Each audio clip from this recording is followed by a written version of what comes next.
Welcome to the Louie File. I have a question for you. Have you ever found yourself worried about people doing wrong and it seems like they're getting ahead, or they're not getting caught, or they're not getting justice? You watch them and it seems like they're prospering and it seems like you're not, and you're doing the right thing, and you're thinking, well, life's unfair.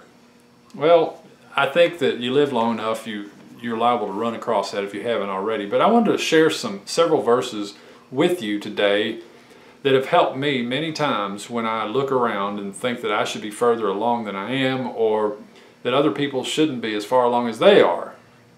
One thing is we just take our eyes off of them and put it on Christ. But let me just read to you the first, I think it's 11 verses of Psalm 37. I'm just going to read it real quick. Psalm 37 says, "Do not fret because of evildoers. Be not envious toward wrongdoers, for they will wither quickly like the grass and fade like the green herb. Trust in the Lord and do good. Dwell in the land and cultivate faithfulness.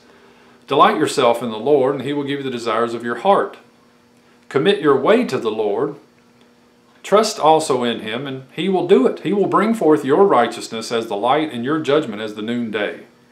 Rest in the Lord and wait patiently for Him. Do not fret because of him who prospers in his way, because of the man who carries out wicked schemes. Cease from anger and forsake wrath. Do not fret.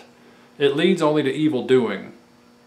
For evildoers will be cut off, but those who wait for the Lord, they will inherit the land.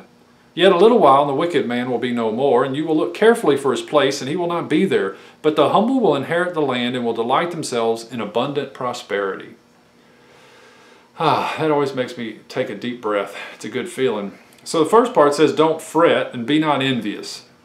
Don't worry or want what evildoers have. And he says, but rather trust in the Lord.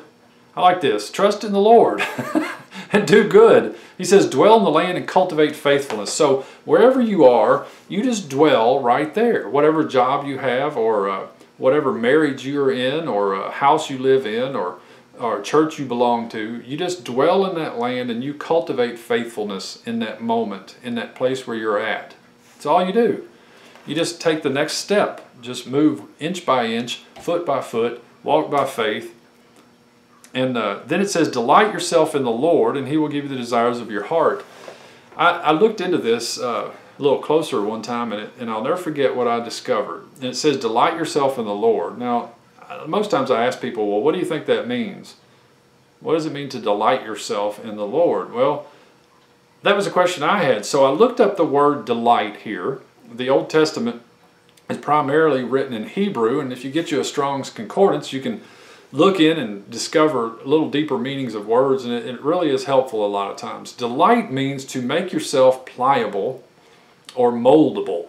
So David, the author of this psalm, is telling us to make yourself bendable in the Lord.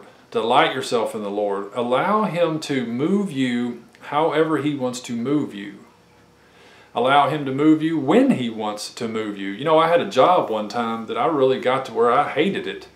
And I looked around at some of the people that worked there and the people that were over me, and I thought they were just hard and mean people. They didn't care about people. They just wanted their product. And I remember reading this psalm, and it says to make yourself pliable and moldable and commit your way to the Lord. Rest in the Lord and wait. Don't fret. Cease from anger. Do not fret. It kept saying that. And then I got to verse 10. It says, yet a little while and the wicked man will be no more, and you will look carefully for his place, and he will not be there. I remember reading this Psalm 37, and the next day I went to work, and the guy that I was thinking about was absent. He was the foreman. He's never absent. And that next day he was gone. And I thought, oh my gosh, he really did go away. It says, a little while and the wicked man will be no more. You'll search for him and you won't find him. Of course, that's not true. He came back to work the next day. But it really caught my attention. And it wasn't very long before I ended up leaving that job. But I stuck it out as long as I thought I could possibly stand it. And I finally had to move on. So that may be your case too. I don't know. But you just stick with it and be faithful to God where you're at. Develop faithfulness. Cultivate faithfulness right in the land that you find yourself in. Trust in God, and He will move you into new land as He sees fit. And the lessons and the growth that comes from the pain of staying where you are right now, whether it's a church or a job or a city or a state or even a country, those lessons and that pain that you go through, I promise you, will end up producing fruit when you find the place that God really wants you to be. That's all for now. I'll talk to you later.